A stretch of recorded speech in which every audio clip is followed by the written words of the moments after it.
Voilà. Bonjour, on se trouve devant Briseux. Nous sommes avec Pascal et Thierry. Alors, 53 ans de festival interceltique à Lorient, et depuis quand vous êtes bénévole ? Alors, je suis arrivée à Lorient fin 2001 et dès 2002, j'ai été bénévole. Parce qu'il faut dire que depuis 1990, je venais en tant que festivalière à Lorient. Donc, je connais les deux côtés, festivalière et bénévole. Et donc, depuis 2002, je suis bénévole au festival. Écoutez, bouche à oreille, je connaissais des gens qui étaient bénévoles au festival, qui m'ont lourdement incité à être bénévole, vu que maintenant j'habitais à Lorient. Et puis, je connaissais déjà, donc ça m'intéressait. Et depuis, vous ne regrettez rien ? Non, rien de rien. Non, je ne regrette rien. Non, je ne regrette pas. Bon, ça a un peu évolué. C'est sûr que c'est plus tout à fait comme au tout début, où l'ambiance était plus cool, plus festive. Maintenant, c'est plus structuré. Mais bon, c'est professionnalisé ? Plus professionnalisé. Mais enfin, c'est quand même toujours intéressant. Autrement, je ne serais plus bénévole. Bonjour Thierry Lerouzeau. Bonjour. Depuis quand vous êtes-vous bénévole au festival ? Je crois depuis 2014. Qu'est-ce qui vous a fait à votre tour intégrer le festival ? Ah, c'est une longue histoire. Faisant partie de la commission intercommunale d'accessibilité, nous nous sommes aperçus que le festival n'était pas accessible à beaucoup de publics, ce qu'on appelle les empêchés.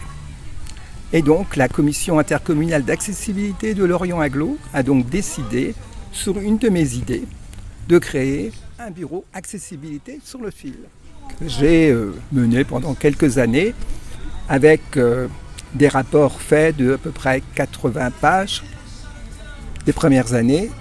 Et il y a 5 ans, j'ai donc abandonné la partie accessibilité pour montrer une autre image du handicap. Donc, je peux montrer que je fais de l'accueil aujourd'hui et ça me va très bien. Et je vois toutes mes copines qui viennent me faire la bise. Vous et Thierry, vous vous êtes connus comment ? Alors donc, la première fois que j'ai rencontré Thierry, il commence à s'occuper de l'accessibilité au niveau du festival. Il est passé à la Marine, faire un petit peu le tour des popotes, et c'est là qu'on s'est rencontrés. Et tout de suite, ça a matché, parce qu'évidemment, Thierry est quelqu'un que j'apprécie beaucoup. Et voilà, puis après, on s'est suivis comme ça. On a eu un très bon accueil, parce qu'en fin de compte, au départ, les gens nous regardaient, parce que c'est un audit que nous faisions sur les sites. Et certaines personnes au départ, ne nous connaissant pas, se disaient mais qu'est-ce qu'ils viennent faire, ils viennent nous contrôler, etc. C'est vrai, il y a des gens qui n'avaient pas trop bien compris au départ notre démarche. Et ensuite, les années suivantes, on était accueillis, on n'avait même pas le temps de dire, d'aller voir s'il y avait un dysfonctionnement. Ils disaient là, si on pouvait arranger, t'as une idée, quelque chose. Et ça s'est passé comme ça, puis progressivement, les choses sont mises en place. Et puis avec Pascal, on sait qu'on peut compter sur elle. La preuve, c'est qu'elle était quand même dans l'organisation de la première nuit du handicap à Lorient quand même. Cette commission accessibilité qui a été créée, selon vous, il y a eu des avancées ? Il y a eu des avancées, il y a eu des reculs, il y a eu des avancées, il y a eu des reculs. Et aujourd'hui, il y a des avancées, il y a des formations sur l'ensemble, sur une grande partie des bénévoles, comme ma collègue assise à côté de moi a pu assister, et je viens de voir tout de suite qu'elle a appris beaucoup de choses, donc elle a retenu, donc on a été pas trop mauvais, nous, les différents formateurs. Je cite peut-être les différents formateurs, peut-être les différents types de handicap. Nous avons les dyslexiques, donc là on a une petite formation qui a été faite par une orthophoniste qui a fait le contenu. Nous avons le handicap, la déficience auditive, nous avons la déficience visuelle, nous avons la déficience cécité auditive, elle était ensemble. Nous avons le handicap moteur et nous avons l'autisme. Donc concrètement, plutôt une sensibilisation, une forme de formation très courte pour les personnes qui sont au contact du public. Pas simplement les personnes qui seront stand accessibilité, mais c'est un ensemble de personnes, c'est un relais en fin de compte, qui puisse effectivement appréhender une personne. Et puis, c'est ce qu'on dit toujours quand je suis en formation, moi, même plus peur du handicap. On sait comment approcher une personne, faire donc les bons gestes. Et puis si on pose la bonne question, c'est surtout ça qui est intéressant, c'est comment puis-je vous aider ? Et la personne sera en capacité de vous répondre. Et là, ça se passera super bien. Et en plus, on est dans l'ambiance du festival. Donc toutes les barrières s'estompent. Cette réunion qui sensibilise aux différents handicaps, elle est composée de qui ? Elle est organisée aujourd'hui par une responsable accessibilité, puisqu'on a une responsable accessibilité sur le festival, et qui dirige une équipe de, je crois, plus de 30 personnes aujourd'hui. Alors 30 personnes, ça peut paraître beaucoup, mais en fin de compte, comme les heures sont très longues, il faut donc remplacer les personnes, et il faut quand même savoir que sur l'ensemble des types de handicap, les personnes sont dites fatigables. Vous avez fait des démonstrations, des mises en situation, Bien sûr. et Pascal va nous faire une première démonstration. Alors par exemple, par rapport à Thierry qui est en fauteuil, donc je vais vous montrer 2-3 choses que j'ai pu apprendre. Donc déjà, il faut que je lui parle en face, à sa hauteur, pour lui éviter d'avoir le cou en arrière et faire le coup du lapin. Ensuite, il faut que je lui parle par rapport à tout ce que je vais faire, toutes les actions que je vais faire. Voilà, je verbalise. Donc Thierry, je vais passer derrière toi. On va dire que on a une marche à monter et je vais t'aider à monter la marche. Et contrairement à ce qu'on peut penser, on aurait tendance à mettre le genou derrière, mais ça fait énormément mal au dos, comme c'est le tissu. Donc il faut mettre le pied ici, sur une des 2 barres, là. Anti-bascule. Voilà. D'accord. Je commence. Es-tu prêt? Oui. Donc je te repose Voilà, en douceur. en douceur. Super. Pareil, donc si on est obligé de porter le fauteuil pour X raison, surtout ne pas le porter par les accoudoirs parce qu'ils s'en vont et après Thierry est obligé de les remettre et pour lui c'est une difficulté, pas insurmontable mais quasiment insurmontable. Et autrement, il faut le toucher avec gentillesse. Sinon il mord. Sinon il mord. Et puis, vous voyez comme il apprécie quand on touche avec gentillesse. Oui, Quand tu lui fais mimi, il apprécie aussi. Donc il faut être tout en douceur avec Thierry.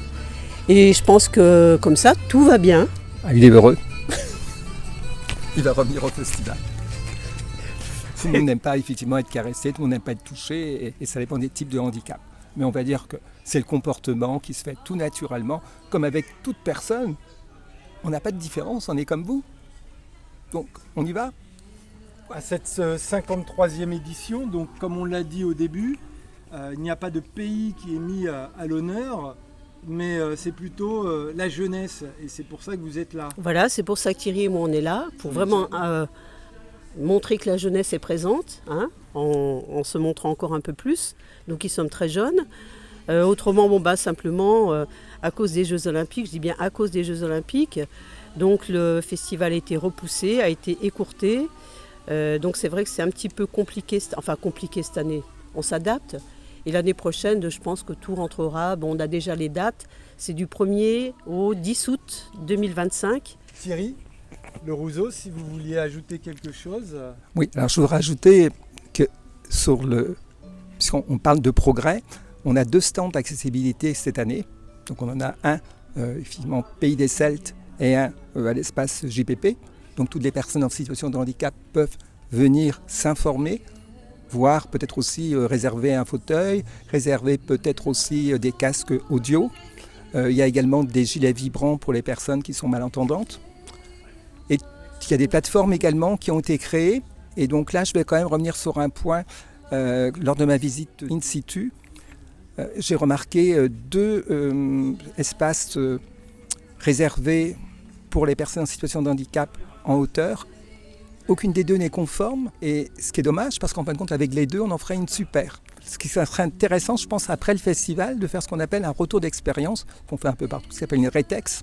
Et cette rétex-là permettrait peut-être de mettre un cahier des charges, et que demain, effectivement, puisque le festival, il est implanté de façon presque identique tous les ans, donc on a des solutions aujourd'hui, on les trouve au fur et à mesure, on a des gens qui sont de bonne volonté, mais voilà, une fois le festival est terminé, on prend les papiers, on prend les audits qui sont faits, on ne sait pas qui les lit, en tout cas ça ne remonte pas jusqu'aux administrateurs.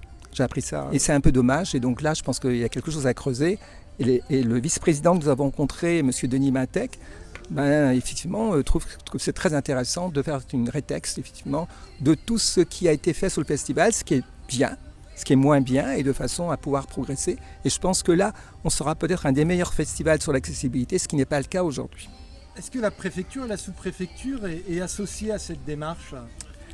Alors, la préfecture est associée, puisque Madame la sous-préfète est passée sur le festival, et puis on l'a rencontrée, et j'en ai également parlé lors d'une audience. Alors, le point qu'elle a effectivement expliqué, c'est qu'elle arrive, tous les préparatifs sont déjà faits, donc effectivement, Je pense qu'on va pouvoir revoir ça ensuite et je pense qu'elle s'est aussi engagée à remettre également aussi au niveau de la sous-préfecture la commission des usagers qui n'existe plus depuis le Covid.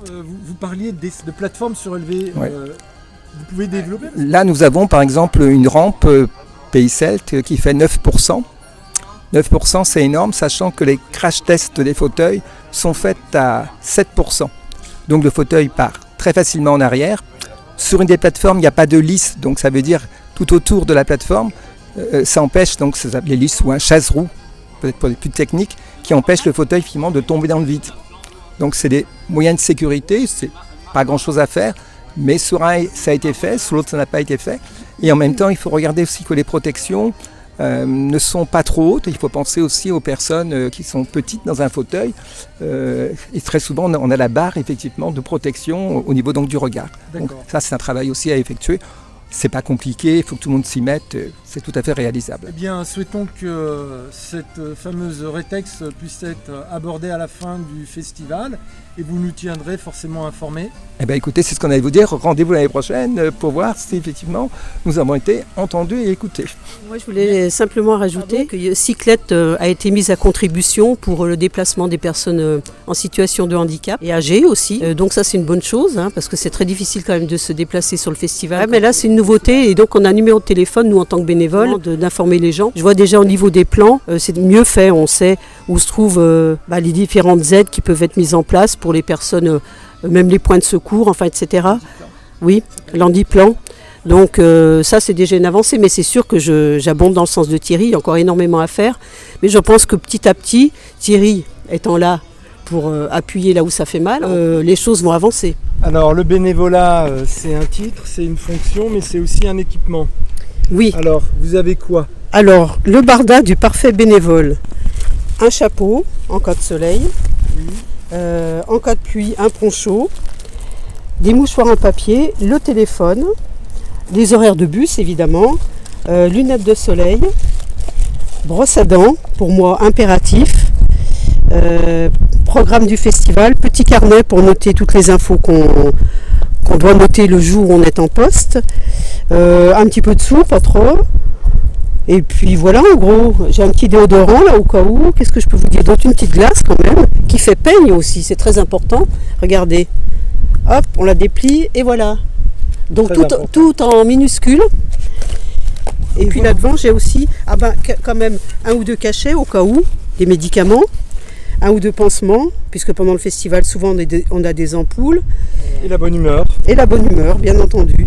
Merci beaucoup pour J'aime Radio. Et de rien.